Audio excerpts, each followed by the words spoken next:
जय हिंद दोस्तों, मैं प्रेम नैनीवाल और आज हम चैप्टर 2 का पार्ट 2 करने जा रहे हैं। दोस्तों चैप्टर चल रहा था हमारा गाउस का नियम व इसके अनुप्रयोग, और इस चैप्टर में पहले वीडियो में हमने ये देखा है कि सतत आवेश वितरण क्या है। साथ ही हमने ये भी देखा है कि विद्युत फ्लक्स जो है जिसे हम फाई के माध्यम से रिप्रेजेंट करते हैं वो फाई क्या होता है। तो इन तमाम सारी चीज़ों के बाद अब हम अपना नया टॉपिक शुरू करने जा रहे हैं। दोस्तों इस लेसन में मैंने आपसे ये कहा कि इस लेसन में हमारा उद्देश्य क्या रहने वाला है। अगर आवेश किसी पृष्ठ में इस प्रकार से वितरित किया गया है, किसी पृष्ठ में किसी एकांक लंबाई के अनुदेश या किसी लंबाई के अनुदेश किसी और आकृति जैसे कि 3D आकृति की अगर हम बात करें, घन, घनाभ, गोला जैसे कि, तो ऐसे ये इस प्रकार से आवेश यदि वितरित किया गया है तो इन तमाम सारे आवेशों के कारण इनसे r दूरी पर जो कोई बिंदु है उस बिंदु पर यदि आपको तीव्रता ज्ञात करनी है तो आप कैसे करोगे। और वो तीव्रता ज्ञात करने के लिए मैंने आपसे कल कहा कि जो फ्लक्स है फाई, उसका एक फार्मूला भी हमने व्युत्पन्न किया। आप याद कीजिए पहले के वीडियो में जो हमने फार्मूला बनाया था, फाई इज इक्वल टू समाकलन ई डी एस, समाकलन ई डी एस। सिग्मा को हमने समाकलन के रूप में माना था कि अगर डेल्टा एस क्षेत्रफल आयतन की अगर हम बात करें, क्षेत्रफल या फिर आयतन जो भी आप कह रहे हैं, भाई ये ले रहे हैं तो लंबाई, ये तो पृष्ठ है, पृष्ठ का क्या होता है, क्षेत्रफल होता है, और ये कोई भी जैसे कि ये आप देख रहे हैं कि 3D आकृति है तो इसका आयतन होता है। तो जो भी अगर यहाँ पे ds या डेल्टा s टेंड्स टू 0 हो, यानी लगभग वो अत्यल्प हो, बहुत कम हो, तो ऐसी स्थिति में हम क्या करेंगे, सिग्मा की जगह समाकलन ले सकते हैं, सिग्मा को समाकलन के द्वारा प्रतिस्थापित कर सकते हैं। अब आप देखें कि यदि आपको किसी बिंदु आवेश के कारण किसी अन्य बिंदु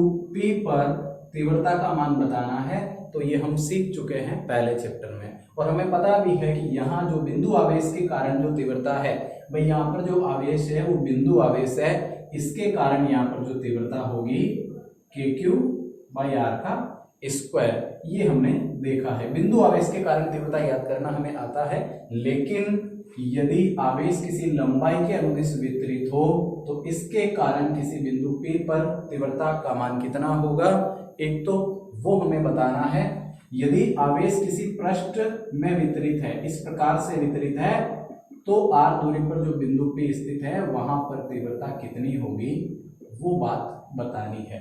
तो क्या हम ऐसा करेंगे कि प्रत्येक बिंदु आवेश के कारण इसके कारण तीव्रता ज्ञात करेंगे, फिर इसके कारण यहाँ तीव्रता ज्ञात करेंगे, इसके कारण तमाम सारे आवेशों के कारण तीव्रता ज्ञात करेंगे। क्या ऐसा हो सकता है? बिल्कुल नहीं, ये असंभव है, ऐसा नहीं हो सकता। और इसलिए हम क्या करेंगे कि यहाँ पर किसी अल्पांश की कल्पना करेंगे। प्रत्येक आवेश के कारण तो हम यहाँ पे तीव्रता ज्ञात नहीं कर सकते, क्योंकि मैंने कहा कि आवेश सतत प्रतीत होते हैं, आवेशों की संख्या बहुत ज्यादा होती है, तो इतनी सारी तीव्रताएं आप ज्ञात नहीं कर सकते, और हमें केवल बिंदु आवेश के कारण ज्ञात करना आता है। तो हम इस चैप्टर में ये सीखेंगे कि अगर आवेश इस प्रकार से वितरित किया गया है तो उससे r दूरी पर जो कोई भी बिंदु है उस बिंदु पर तीव्रता का मान कितना होगा।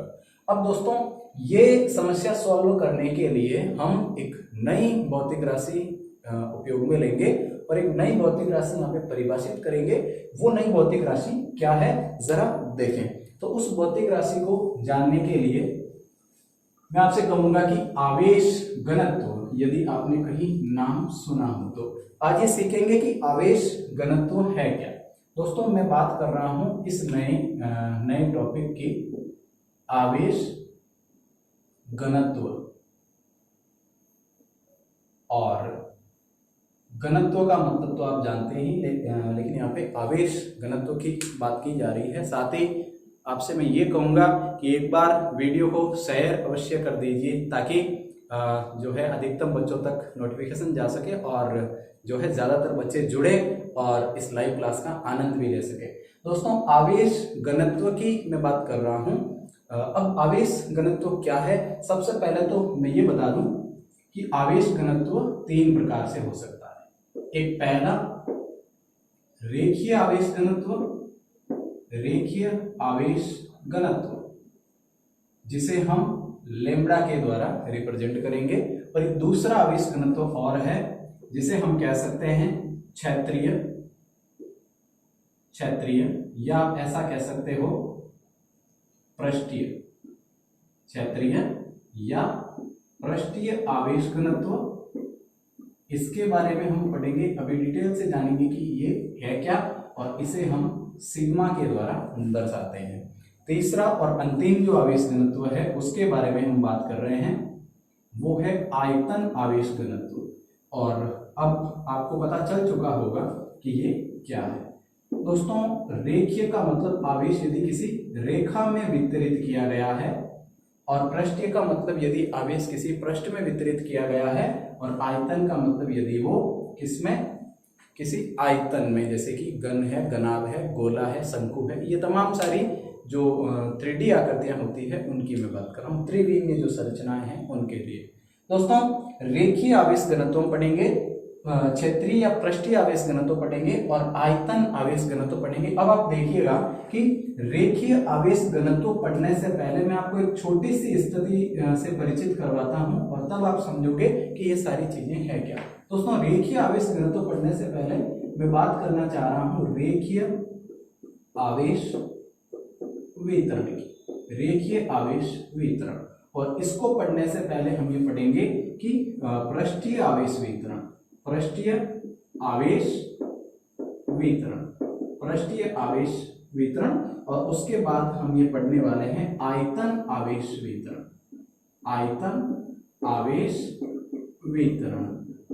देखिएगा, सबसे पहले रेखीय आवेश वितरण की बात की जा रही है। रेखीय आवेश वितरण का मतलब क्या है कि आवेश को यदि रेखा में वितरित किया गया है, किसी रेखा में, किसी तार के अनुदिश, किसी लंबाई के अनुदिश यदि आवेश को वितरित किया गया है, तो इस प्रकार का जो वितरण है वो रेखीय आवेश वितरण कहलाता है। आप समझे कि यदि आवेश को बांटा गया है किसी लंबाई के अनुदिश, आवेश को लंबाई के अनुदिश किसी तार में, किसी छड़ में, किसी रॉड में अगर उसे वितरित किया गया है, बांटा गया है, तो वो रेखीय आवेश वितरण कहलाता है। दूसरी बात कि आवेश को किसी रेखा में नहीं, बल्कि आवेश को यदि किसी पृष्ठ में बांटा गया है, पृष्ठ का मतलब ये कोई पृष्ठ हो सकता है, इस पृष्ठ में यदि आवेश को इस प्रकार से वितरित किया गया है तो ये पृष्ठीय आवेश वितरण होगा। आयतन का मतलब किसी आयतन में शंकु हो सकता है, घन हो सकता है, यदि आवेश को इसमें वितरित किया गया है तो ये आयतन आवेश वितरण है। अब घनत्व का मतलब एकांक, और मैं आपसे कहना चाह रहा हूं कि रेखीय आवेश घनत्व, इसके लिए अपन क्या करेंगे कि रेखीय आवेश वितरण यानी लंबाई के अनुदिश वितरित किया गया है, और घनत्व का मतलब यदि एकांक लंबाई की बात की जाए, एकांक लंबाई में जो आवेश वितरित किया गया है वो उसका रेखीय आवेश घनत्व लैम्ब्डा है। एकांक लंबाई, यहाँ पे पृष्ठ आवेश वितरण, पृष्ठीय आवेश घनत्व यानी एकांक पृष्ठ में या एकांक पृष्ठ का क्षेत्रफल होता है ना, तो एकांक क्षेत्रफल में जो आवेश वितरित किया गया है उसे पृष्ठीय आवेश घनत्व कहेंगे, और एकांक आयतन में जो आवेश वितरित किया गया है उसे आयतन आवेश घनत्व कहेंगे। आप समझे कि रेखीय आवेश वितरण और रेखीय आवेश घनत्व में इतना सा फर्क है कि ये कंप्लीट है और ये एकांक के लिए है। एकांक लंबाई में वितरित आवेश को रेखीय आवेश घनत्व, एकांक पृष्ठ का क्या होता है, क्षेत्रफल होता है, तो एकांक क्षेत्रफल में वितरित आवेश को पृष्ठीय आवेश घनत्व कहेंगे, जिसे सिग्मा के द्वारा हम दर्शाएंगे। साथ ही आयतन आवेश घनत्व यानी आयतन में यदि किसी आवेश को वितरित किया गया, आयतन यानी हम जान सकते हैं कि भाई आयतन मीटर क्यूब जिसे आप समझ सकते हैं, तो यदि उसमें वितरित किया गया है तो वो आयतन आवेश घनत्व कहलाएगा। आप अलग अलग से इसकी परिभाषा लिख सकते हैं। तो दोस्तों, सबसे पहला जो हमारा घनत्व है वो घनत्व रेखीय आवेश घनत्व है। आवेश घनत्व मतलब आवेश को किसी एकांक हिस्से में जब वितरित किया गया हो। तो आप देखें कि आवेश घनत्व में सबसे पहले अपना रेखीय आवेश घनत्व और किस प्रकार से आप इसकी परिभाषा लिखेंगे। तो दोस्तों, रेखीय आवेश घनत्व में हम क्या कहने वाले हैं, ये आपका पुनः रेखीय आवेश घनत्व, और मैंने कहा रेखीय आवेश घनत्व को आप लैम्ब्डा के द्वारा लिखेंगे, और ऐसे लिखेंगे कि यदि आवेश को किसी लंबाई के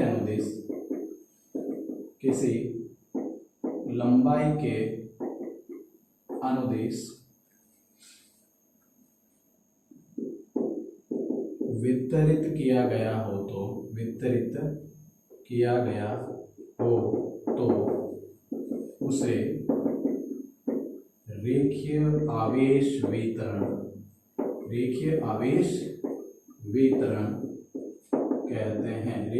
वितरण कहते हैं तथा एकांक लंबाई में वितरित आवेश की मात्रा या आवेश को रेखीय आवेश घनत्व कहते हैं।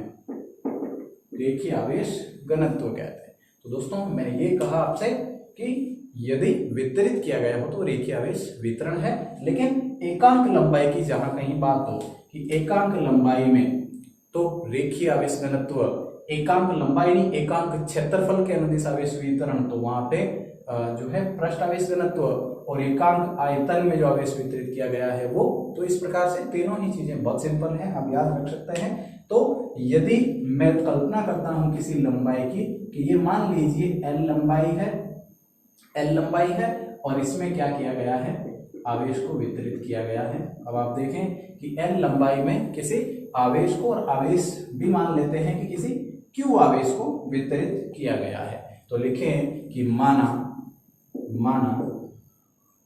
एल लंबाई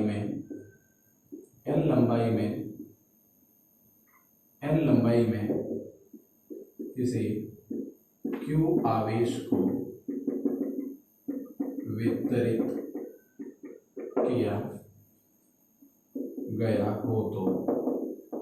किया गया हो तथा वितरित किया गया है, जैसे एल लंबाई में क्यू आवेश बांटा गया है, ठीक है, तथा यहाँ पे तथा dl अल्पांश लिख सकते हैं हम हिंदी में भी, तथा अल्पांश लंबाई dl में कोई dq आवेश वितरित हो तो। अब आप देखें एल लंबाई में क्यू आवेश वितरित है, हमने ऐसा मान लिया। अब बात हो रही है रेखीय आवेश घनत्व की, तो एकांक हमें यहाँ पे क्या करना पड़ेगा, अल्पांश मानना पड़ेगा। भाई इस लंबाई के कारण, इस पूरे के पूरे आवेश के कारण किसी बिंदु P पर हम तीव्रता ज्ञात करना चाह रहे हैं, तो ऐसे ही हम तीव्रता ज्ञात नहीं कर सकते, बल्कि ये भी नहीं कर सकते कि भाई सब आवेशों के कारण अलग अलग तीव्रता ज्ञात करके हम उसे जोड़े, ऐसा भी नहीं हो सकता क्योंकि आवेश संख्या में बहुत ही ज्यादा होंगे। तो आप देखें कि सबसे पहले हम क्या करेंगे, यहाँ पर एक अल्पांश की कल्पना करेंगे। ऐसा मान लेंगे कि ये जो संपूर्ण लंबाई है वो छोटे छोटे अल्पांशों से मिलकर बनी है। ये संपूर्ण लंबाई L है, तो अल्पांश dl, अल्पांश अल्प के लिए d हम लगाते हैं फिजिक्स में, तो अल्पांश लंबाई dl है। अब टोटल इस लंबाई में आवेश q वितरित है, तो आप देखें कि dl लंबाई में कितना आवेश होगा, तो अल्प आवेश यानी dq आवेश होगा। तो हमने ये चीज यहाँ पे लिखी है कि माना L लंबाई में किसी q आवेश को वितरित किया गया है तथा अल्पांश लंबाई dl में dq आवेश को वितरित किया गया है। पूरी लंबाई में यानी पूरी लंबाई L में किसी आवेश q को बांटा गया है, और हम क्या करेंगे, एक अल्पांश की कल्पना करेंगे जिसकी लंबाई dl है और dl अल्पांश में dq आवेश वितरित किया गया है। तो यहाँ पर आप देखें कि रेखीय आवेश घनत्व क्या होगा, कैसे निकालेंगे, तो रेखीय आवेश घनत्व यानी लैम्बडा बराबर, और वो होगा कि जो आवेश है और जिस लंबाई में वो बांटा गया है ना, आवेश बट्टे लंबाई की बात हो रही है। दोस्तों लैम्बडा निकालने के लिए आवेश अल्पांश वाला यानी dq और लंबाई अल्प लंबाई यानी dl की मैं बात कर रहा हूं। तो यहाँ से अगर आप लेमड़ा निकालना चाह रहे हैं तो लेमड़ा तो आ गया, सॉरी। तो आप यदि यहाँ पे आवेश का मान निकालना चाह रहे हैं, यहीं पे लिख देता हूं, तो वो dq किसके इक्वल होगा, लेमड़ा dl। अब मैं ये बात आपको क्यों बता रहा हूं भाई, रेखीय आवेश घनत्व लेमड़ा है, लेमड़ा हमने जाना कि ये dq बाई dl है। अब इसको मैंने पक्षांतरण करके dq is equal to lambda dl किया। ये क्यों किया, ये इसलिए किया, ये स्थिति कई जगह काम में आने वाली है, तो आप इसे याद रखें कि dq is equal to lambda dl। अब आप इसको देखें, इसको मतलब लेमड़ा को, यानी कि रेखीय आवेश घनत्व जो है लेमड़ा, अगर लेमड़ा का मात्रक निकाले, रेखीय आवेश घनत्व का क्या निकाले दोस्तों, मात्रक निकाले, तो क्या मिलेगा, हमें पता है कि लेमड़ा आवेश बट्टे लंबाई है। आवेश का मात्रक क्या है दोस्तों, आवेश का मात्रक कूलाम है, बट्टे नीचे है लंबाई, और लंबाई या दूरी का मात्रक मीटर होता है, तो कूलाम प्रति मीटर होगा। कूलाम प्रति मीटर की मैं बात कर रहा हूं, ये इसका मात्रक है। और ऐसे ही अगर हम इसकी विमा निकालना चाह रहे हैं तो विमा के लिए भी, विमा कैसे, आवेश की विमा और लंबाई की विमा, तो आवेश की विमा a1 t1 है, और लंबाई की विमा क्या है, लंबाई l होगी ना, और वो भी 1 है ना। तो आप लिख सकते हैं, हमारे पास m क्या है, 0, m है ही नहीं, mlt, तो l क्या है -1, और t को आप देखें t +1 है, और a भी +1 है, तो ये इसकी क्या होगी दोस्तों, विमा होगी।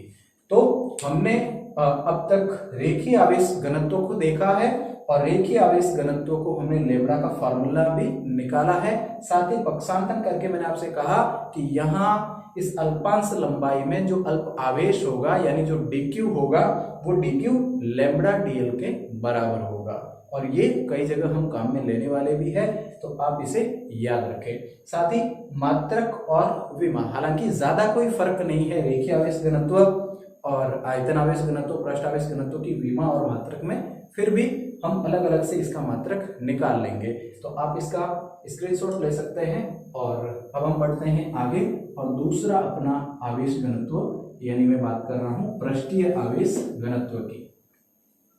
दोस्तों यदि सारी की सारी चीजें आपको समझ में आ रही है, तो आप लाइक कीजिए वीडियो को, और एक बार सब लोग इसे शेयर भी कर दीजिए, ताकि जिन तक ये नहीं पहुंचा है, जिन बच्चों तक नहीं पहुंचा है, उनको भी मिल सके और वो भी इसका आनंद उठा सके।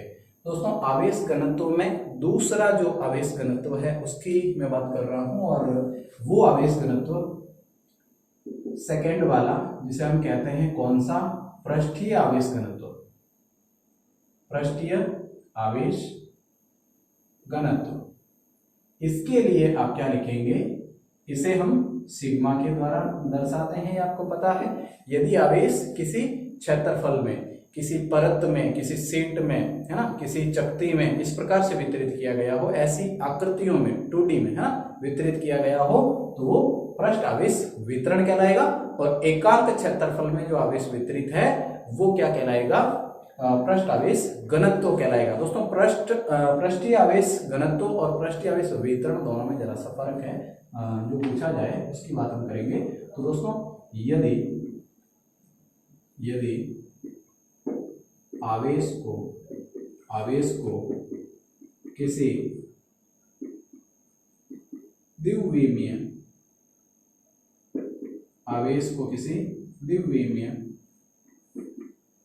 आकृति,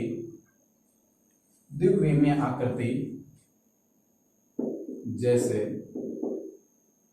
कोई सीट है, पतली पेपर के समान जो कागज होता है अपना, ठीक है, कोई सीट है, जैसे कोई परत है, जैसे कोई चकती है, चकती, जैसे सीट, परत, चकती इत्यादि में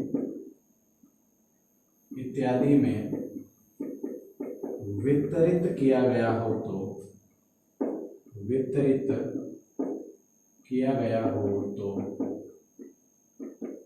इस प्रकार के वितरण को, तो या सीधा कर लो, इसे पृष्ठ आवेश वितरण कहते हैं, पृष्ठ आवेश वितरण कहते हैं। साथ में घनत्व की यदि आपको परिभाषा लिखनी है तो आप ऐसे लिखें, एकांक क्षेत्रफल में वितरित आवेश को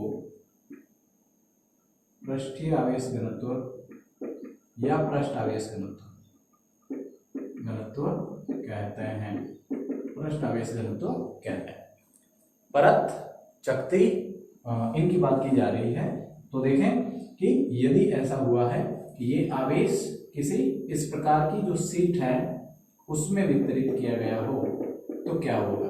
आपको पता है कि रेखा है, रेखा के अनुदिश आवेश वितरित किया गया, तार है, कोई रॉड है, तो उसकी तो लंबाई हो सकती है केवल, लेकिन इसकी लंबाई भी हो सकती है, चौड़ाई भी हो सकती है, और लंबाई इंटू चौड़ाई हमेशा क्षेत्रफल होता है। तो इसके क्षेत्रफल की हम बात करेंगे। तो दोस्तों मानते हैं कि ये जो परत है ये इसका क्षेत्रफल S है और इस पर मान लीजिए कि Q आवेश वितरित किया गया है। S क्षेत्रफल की शीट पर Q आवेश वितरित किया गया है।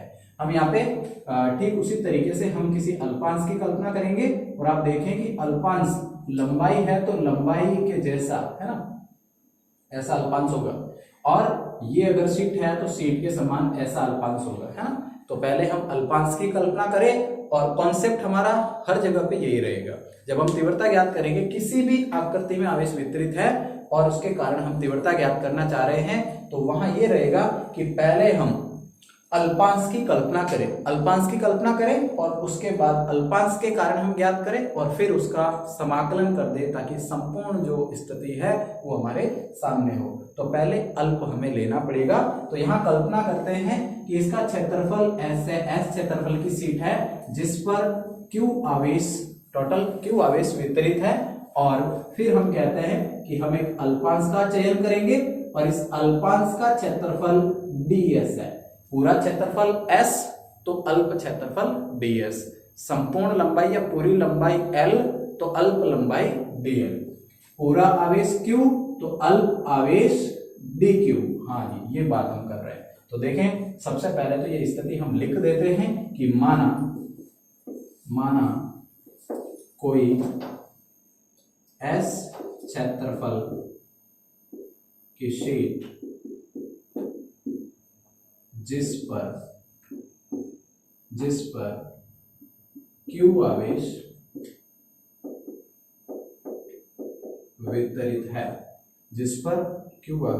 वितरित है, और फिर हम क्या लेते हैं, अल्पांश से लेते हैं।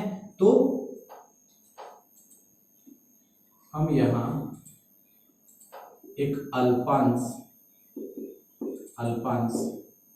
ds का चयन करते हैं, एक अल्पांश ds का चयन करते हैं जिस पर dq आवेश वितरित है। हम क्या करते हैं, एक अल्पांश की कल्पना करते हैं ds की जिस पर dq आवेश वितरित है। तो आप देखें कि यहाँ पृष्ठ आवेश घनत्व क्या होगा, पृष्ठ आवेश घनत्व, वही बात कौन सी वाली, पृष्ठ आवेश घनत्व को सिग्मा से लिखेंगे। तो सिग्मा बराबर आवेश बटे, रेखीय आवेश वितरण में लंबाई था, यहाँ क्षेत्रफल है, तो आवेश बटे क्या हो जाएगा दोस्तों, क्षेत्रफल हो जाएगा। अब देखें कि सिग्मा इज इक्वल टू आवेश हमने लिया है कितना, dq, और बटे क्षेत्रफल हमारे पास ds है। तो यहाँ पर आप देखें कि सिग्मा इतना है। फिर अगर आपको dq चाहिए तो आप पक्षांतर करके सिग्मा ds ये निकाल सकते हैं, और मैंने आपसे कहा कि dq is equal to sigma ds, ये काम की चीज है, आप इसे याद रखें। तो इस प्रकार से हमने सिग्मा यानी पृष्ठ आवेश घनत्व निकाला, तो आवेश बटे क्षेत्रफल के बराबर था, और यहाँ है dq, और dq बाई ds आपको मिला है। अब दोस्तों ये जो सिग्मा है यानी पृष्ठ आवेश घनत्व है, यदि आप इसकी विमा निकालना चाह रहे हैं और इसका मात्रक निकालना चाह रहे हैं, तो मात्रक क्या होगा, देखें, मात्रक यानी सिग्मा का मात्रक यानी आवेश का मात्रक बटे क्षेत्रफल का मात्रक। आवेश का मात्रक क्या है, कूलाम प्रति और क्षेत्रफल का मात्रक मीटर का स्क्वायर, तो मीटर का स्क्वायर कूलम प्रति मीटर स्क्वायर। विमा निकाले आप, तो विमा के लिए भी थोड़ी सी स्थिति अलग होगी, बाकी तो लंबाई के बराबर है। A1 T1 है और बटे क्षेत्रफल की, वहां पे L1 थी लंबाई की विमा, यहाँ क्षेत्रफल है तो L2 हो जाएगा। तो आप देखें कि M0 है और L कितना है -2 और T कितना है 1 और A भी कितना है 1, ये इसकी विमा होगी। L-1 वो थी रेखीय आवेश घनत्व के लिए, और पृष्ठीय आवेश घनत्व के लिए L-2 आप देख रहे हैं। तो इस प्रकार से पृष्ठीय आवेश घनत्व सिग्मा परत मानी और हमने जो है आवेश बटा क्षेत्रफल की सहायता से ये निकाला। अब दोस्तों ये जो राशि है, ये जो फॉर्मूला है वो आगे जाकर काम में आने वाला है, स्क्रीनशॉट ले आप इसे। और अब तीसरा और अंतिम जो मैं आपको बताने जा रहा हूं, हालांकि मैंने ये तीनों चीजें पहले ही लिख के आपको एक बार इससे परिचित करवा दिया है ताकि अच्छे से समझ में आ जाए। दोस्तों आयतन आवेश घनत्व, यदि जो है आवेश किसी 3D आकृति जैसे कि घन है, घनाभ है, शंकु है, उसमें यदि वितरित किया गया है तो तीसरा, और वो है आयतन आवेश घनत्व। आयतन आवेश घनत्व। अब आप देखें आयतन आवेश घनत्व को हम रिप्रेजेंट करते हैं रो के द्वारा, रो, ठीक है। और किसे कहेंगे आयतन आवेश घनत्व या आयतन आवेश वितरण? तो वितरण के लिए तो मैं आपको बता दूं, आप क्या लिखेंगे कि यदि आवेश को किसी 3D त्रिविमीय, 3D का मतलब त्रिविमीय आकृति में, जैसे कि शंकु है, घन है, घनाभ है इत्यादि में वितरित किया गया हो, तो उसे आयतन आवेश वितरण कहते हैं।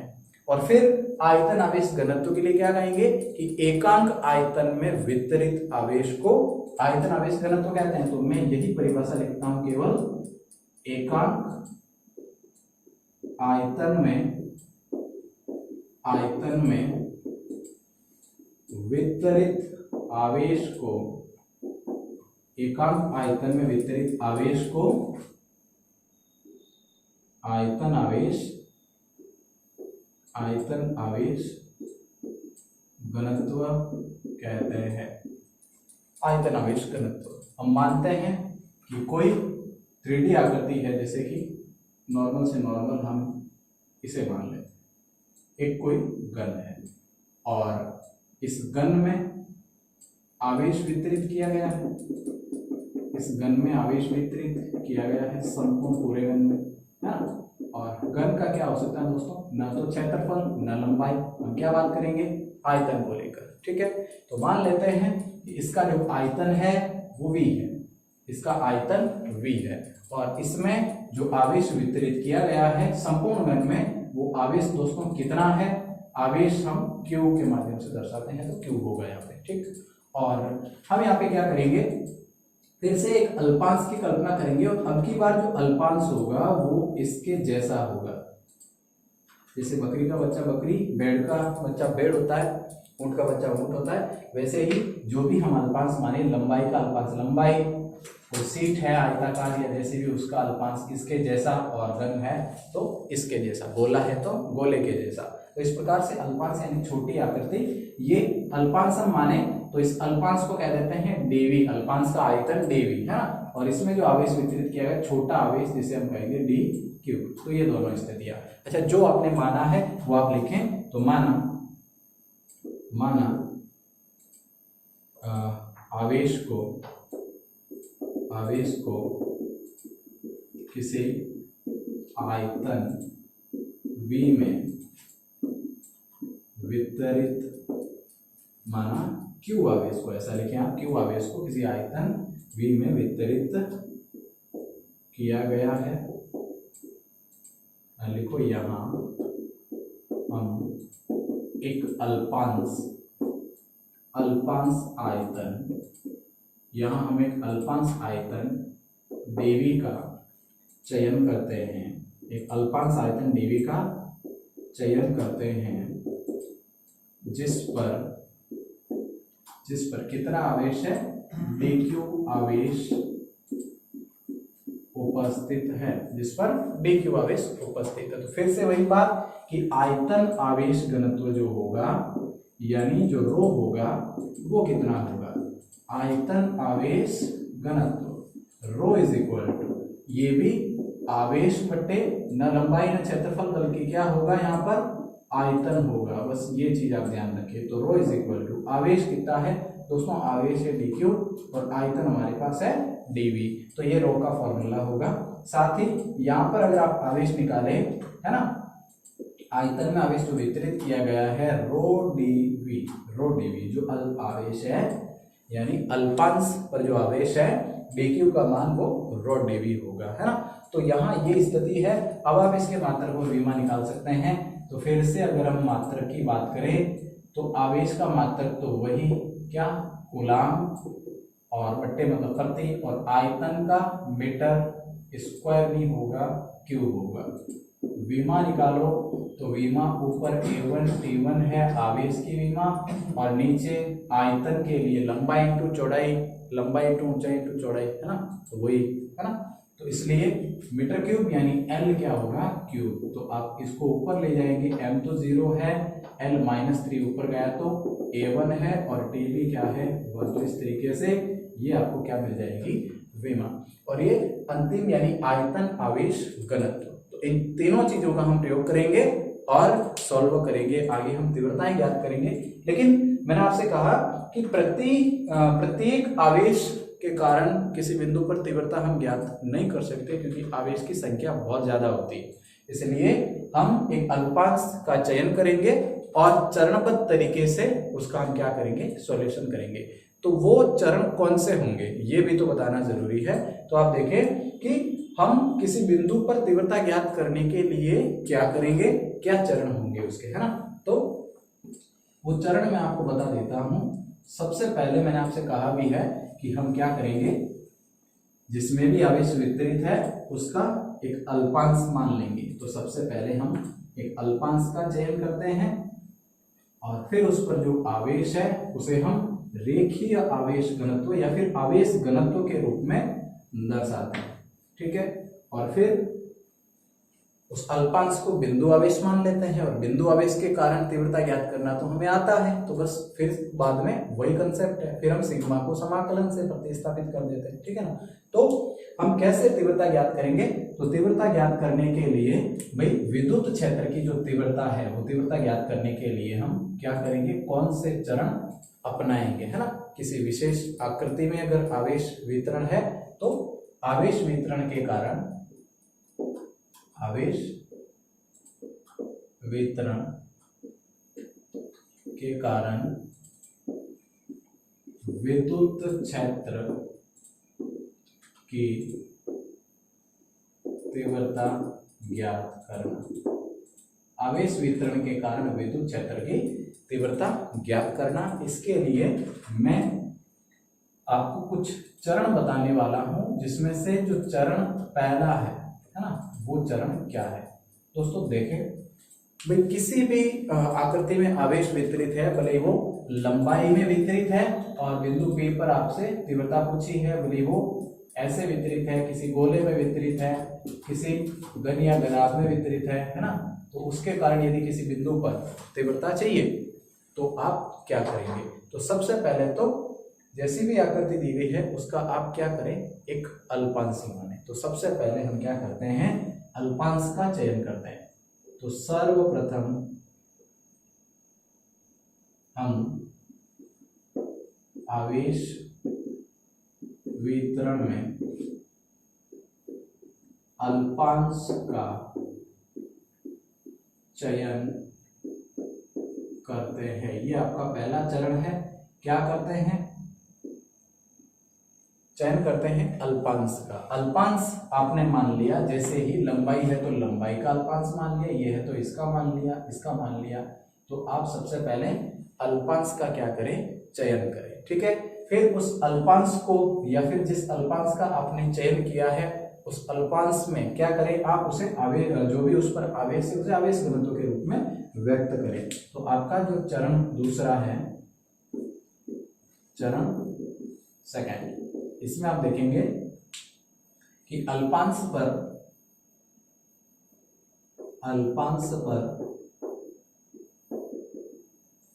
उपस्थित आवेश को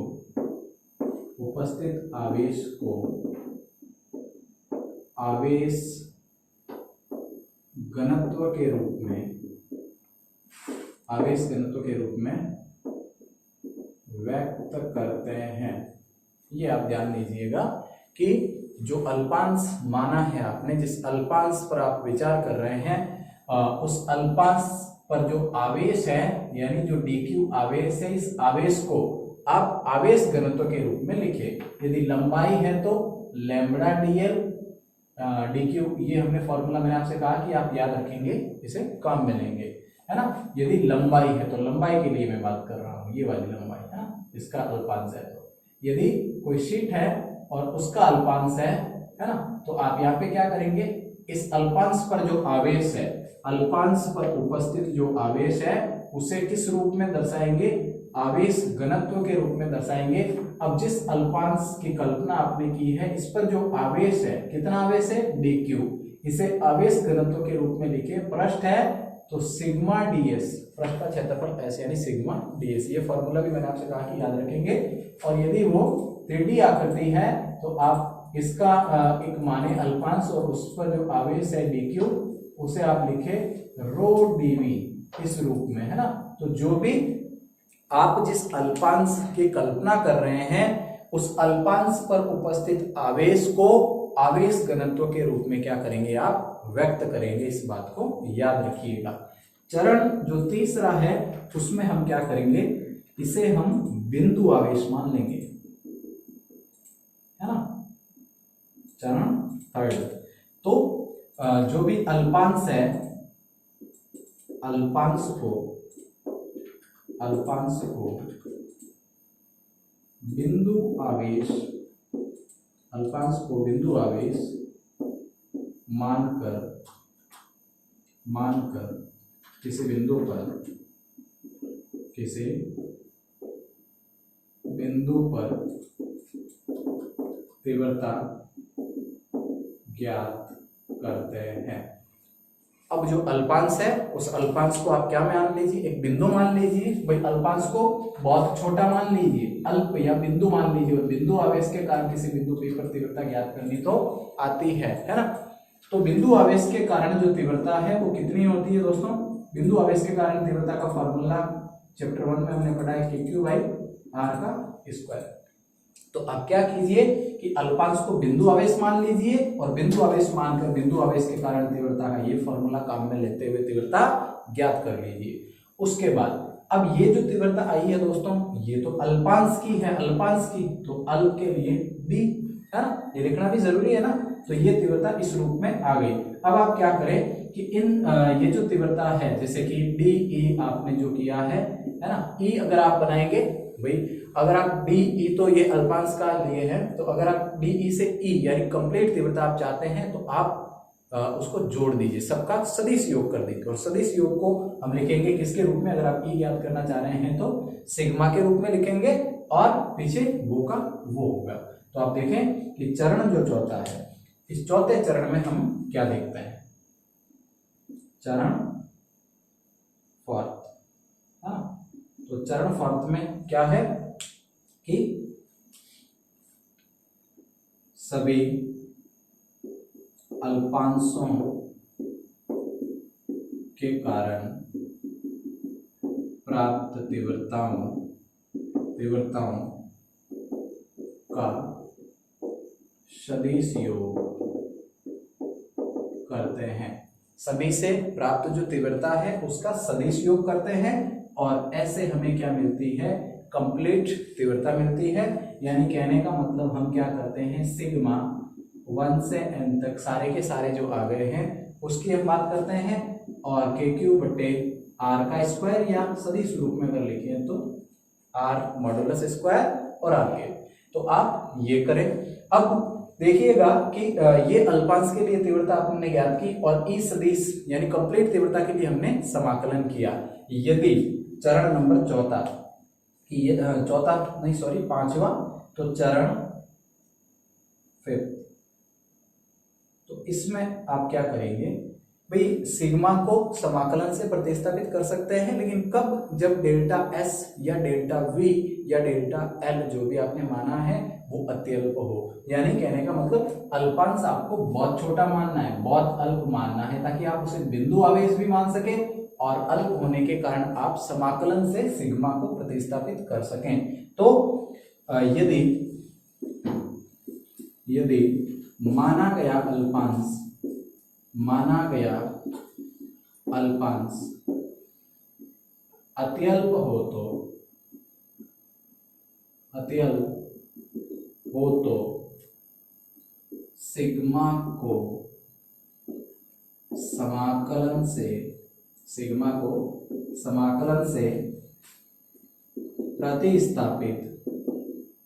सिग्मा को समाकलन से प्रतिस्थापित किया जा सकता है। सिग्मा को समाकलन से प्रतिस्थापित किया जा सकता है, यानी तब जो ई होगा, मैं यहाँ ऊपर लिख रहा हूं दोस्तों, तब जो तीव्रता होगी, जो टोटल तीव्रता होगी वो समाकलन होगा, और आप कहेंगे कि बिंदु आवेश के कारण के q r modulus square r के, तो ये तीव्रता आपको मिलने वाली है। बस इस तीव्रता के लिए हमने ये सारा कुछ किया। दोस्तों, यदि आपको किसी भी आकृति के कारण, किसी भी आकृति पर जो आवेश वितरित है, उन आवेशों के कारण, किसी भी चालक के कारण आपको कहीं पे तीव्रता चाहिए, किसी बिंदु पे तीव्रता चाहिए, तो आप क्या करेंगे, इस हिसाब से चलेंगे तो आपको नेट जो तीव्रता है वो मिलेगी। कैसे? सबसे पहले तो उस आकृति के आकार का ही आप, आकार का नहीं सॉरी, वो तो बराबर हो जाएगा, छोटा अल्पांश मान लेंगे, अति अल्प जो है उसका आकार हो, तो ऐसे अल्पांश का चयन करेंगे, ऐसे अल्पांश की कल्पना करेंगे, और फिर अल्पांश पर जो आवेश है उस आवेश को आवेश घनत्व के रूप में लिखेंगे।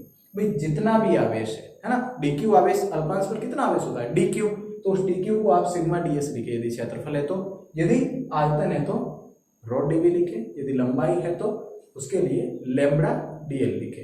तो ये स्थितियां लिखे, यानी कि आवेश घनत्व के रूप में व्यक्त करें। उसके बाद अल्पांश को बिंदु आवेश मान ले, अल्पांश को, जिस अल्पांश की आप कल्पना करें, इसे छोटा बिंदु मान ले।